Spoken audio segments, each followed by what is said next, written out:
International crimes ট্রাইব্যুনালের chief prosecutor Tajul Islam জানিয়েছেন যে যে সেনা হেফাজতে যে 15 জন সামরিক কর্মকর্তা রয়েছেন তাদের বিচার আন্তর্জাতিক আদালতের হতে হবে। মানে ক্যান্টনমেন্টের ভিতরে বিচারটি হবে না, বাঞ্ছনীয় নয়, এটা আদালতেই হতে হবে। তো উনি এই প্রসঙ্গে আরো বলেছেন যে এ সংক্রান্ত আইন আইসিটি অ্যাক্টের ভেতরে পড়ে। তো আপনারা জানেন যে অভিযুক্ত এই 15 জন অফিসার কারা?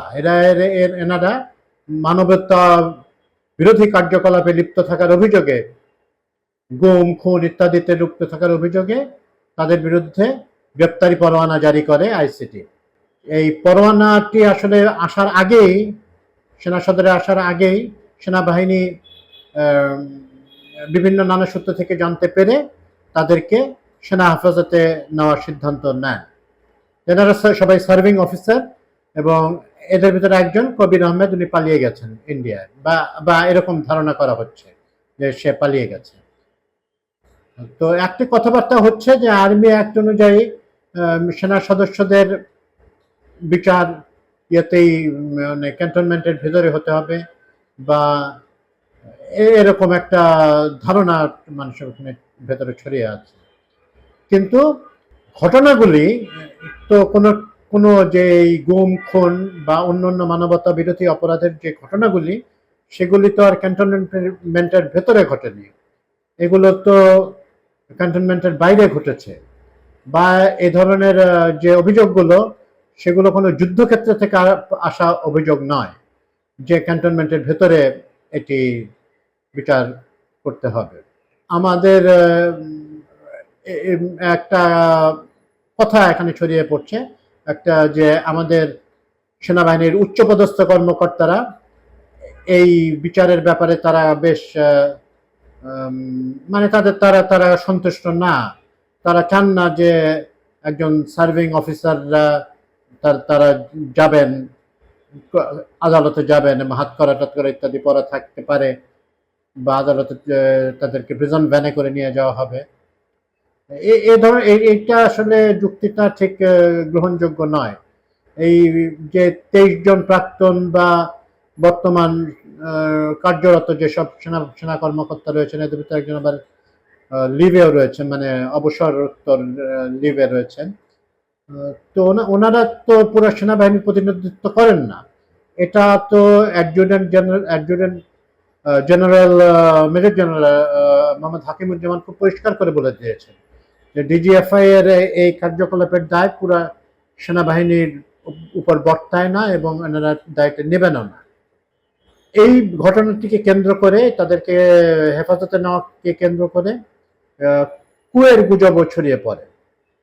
এবং আমরা যতটুকু জানি যে কিছুটা চাপ জেনারেল ওয়াকার, যিনি সেনাপ্রধান, তার উপরে এসেছে যে কিছু একটা করার জন্য।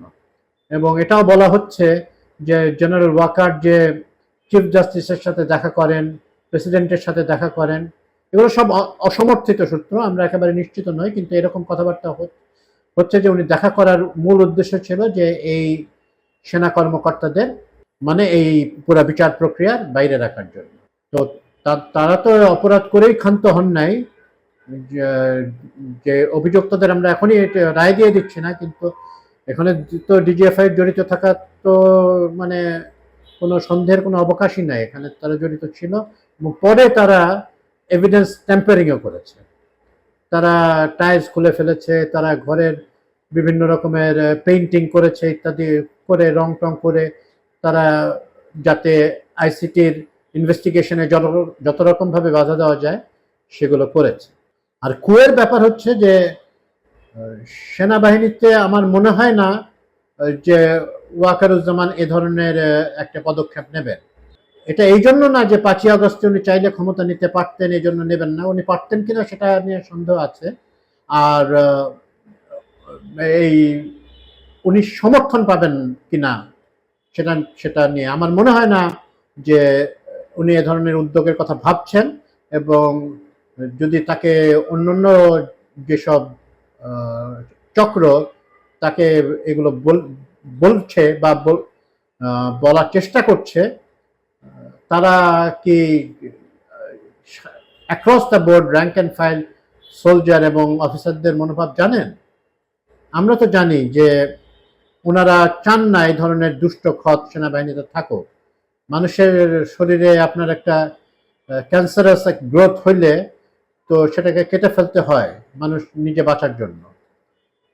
তো এই ধরনের ক্যান্সারাস গ্রোথ হচ্ছে এই যেসব কর্মকর্তারা জড়িত ছিলেন নানা ধরনের মানবতা বিরোধী অপরাধে। তো তাদেরকে তো এর বিচার তো হতেই হবে। এটা তো কোনো ইয়েই নাই, কোনো রকমের ইফস অ্যান্ড বাটস এর কোনো সুযোগই নাই। এবং এবং জেনারেল ওয়াকারও নিশ্চয়ই ওনাকে মনে হয় প্র্যাগম্যাটিক মানুষই বলেই মনে হয়, এবং উনি এবং গণতন্ত্রকামী মানুষই মনে হয়, এবং এই ধরনের ভ্যালুজ উনি ধারণ করেন। তো এই ধারণ করে থাকলে উনি নিশ্চয়ই এটা আরো ফ্যাসিলিটেট করবেন, যতটুকু সাহায্য করা সম্ভব এই এই আইসিটিকে উনি সেটা করবেন। আইসিটি একটা বিরাট কাজ করেছে, যে সার্ভিং জেনারেলদেরকে, জেনারেল সহ আরো অফিসার রয়েছেন, তো বেশ কয়েকজন ব্রিগেডিয়ার জেনারেল এবং তদুর্ধ্ব কর্মকর্তারা বিচারের আওতায় আনা হয়েছে। এবং এটাও বলা হয়েছে যে এটা আর এই মুহূর্তে পরিকল্পনা নাই। তবে এটাও ঠিক যে পরবর্তীতে তদন্তকালে যদি আরো নাম আসে তাদেরকেও বিচারে আনতে হবে। তবে এটাও আমরা আহ্বান জানাবো যে দেশে এবং দেশের বাইরে থেকে কু বা এই ধরনের কার্যকলাপ সংগঠিত হচ্ছে, অমুক ব্রিগেড তমুক জায়গায় মুভ করছে, এই ধরনের কথা নিশ্চিতভাবে না বলে, নিশ্চিত না হয়ে বলাটা ঠিক নয়। এটা তো দেশে অলরেডি দেশ খুব নাজুক পরিস্থিতির ভেতর দিয়ে যাচ্ছে, এবং যত দিন যাচ্ছে নির্বাচন আদৌ হবে কিনা এই নিয়ে সন্দেহ দেখা দিচ্ছে।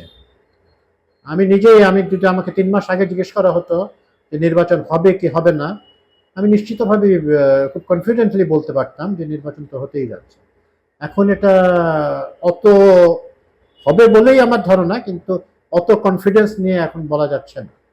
তো বিচার হোক, একটা দৃষ্টান্ত হয়ে থাকুক এই বিচারটি, যে পরবর্তীকালের রাজনীতিবিদদের প্ররোচনায় পড়ে এনারা সেনা কর্মকর্তারা নিজেদেরকে ব্যবহৃত হতে আর দেবেন না। ডিজিএফআই এর মতো প্রতিষ্ঠানের আমূল সংস্কার দরকার। আমাকে একজন জানানো হলো যে এখন বিভিন্ন জায়গায় নাকি অবসরপ্রাপ্ত সামরিক কর্মকর্তারাও কোনো মিডিয়ার সাথে কথা বলার আগে ডিজিএফআই এর প্রায়র অ্যাপ্রুভাল লাগে। আমি জানি না এটা কতদূর সঠিক, কিন্তু এটা ডিজিএফআই তার সীমার ভেতরের থেকে কাজ করতে হবে। তারা বিভিন্ন ফোর্সগুলো, যে আর্মি, নেভি, এয়ারফোর্সের ভেতরে কাজ করার কথা, তাদের ভেতরে ইন্টেলিজেন্স গ্যাদারিং করে সেটা সরকার প্রধানকে জানানোর কথা। সেদিকেই তাদের কার্যকলাপ সীমাবদ্ধ রাখা উচিত। তারা রাজনৈতিক হাতিয়ার হিসেবে নিজেদেরকে ব্যবহৃত হতে দিয়েছেন বারবার। তাদের যদি একটা বিচার প্রক্রিয়ার মধ্যে যায় এবং অপরাধ প্রমাণিত হলে যদি শাস্তি হয়, তাহলে ডিজিএফআইও সতর্ক হবে। এটা অবশ্য পরিষ্কারভাবে করে দিয়েছে সরকার যে ডিজিএফআইকে বিলুপ্ত করার কোনো রকমের পরিকল্পনা নাই সরকারের।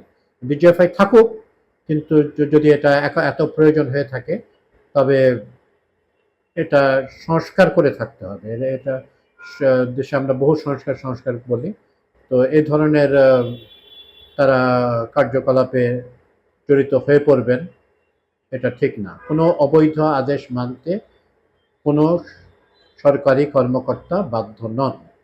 ডিজিএফআই এর কর্মকর্তা যারা অপরাধ করেছেন তারা বাধ্য ছিলেন না। তারা কোনো অন্যায় হতো না যদি তারা রিফিউজ করতেন, জাতি তাদেরকে বীর হিসেবে স্মরণ করত।